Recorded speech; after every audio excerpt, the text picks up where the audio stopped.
அறிவினால் ஆகுவதுண்டோ பெரிதின் நோய் தன்னோய் போல் போற்றக்கடை.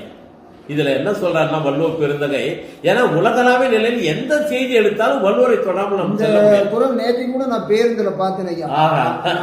நம்ம பேருந்து நாங்க வரக்கூடிய பேருந்துல இருக்கு, டெய்லி இதை படிச்சு மனப்பாடம் பண்ணிட்டு வர கருத்தை குரல் தெரியும், அந்த கருத்தை உள்வாங்கிட்டே இருக்கிறேன். அது எப்படின்னா இந்த வள்ளலார் இயக்கத்துக்கு ஈடுபாடுடைய குரலா தெரியுது, அதனால பெருமை ரொம்ப உள்வாங்கிட்டு. அதை பத்தி சொல்லுங்க. அறிவினால் ஆகுவதுண்டோ பிரிதி நோய் தன்னோய் போல் போற்றாக்கடை. வள்ளலாரும் வள்ளுவரும் அறிவித்திருக்கோயில் ஆசானும் எல்லாம் ஒரே நிலைதான். இந்த சமுதாயம் மனித இனம் உயர வேண்டும், உணர்வுற வேண்டும், அன்பு வேண்டும், அறம் வேண்டும், செயல் வேண்டும், வெற்றி வேண்டும், வாழ்வில் அமைதி வேண்டும். அந்த நோக்கிலே இந்த சான்றோர்கள் எல்லாம் இந்த சமுதாயத்திலே தோன்றி நமக்கு அருட்தொண்டு செய்து கொண்டிருந்தார்கள், செய்து கொண்டு இப்பொழுதும் இருக்கிறார்கள். எப்படி என்று சொன்னால் பெரிதின் நோய் தன்னோய் போல் போற்றாக்கடை.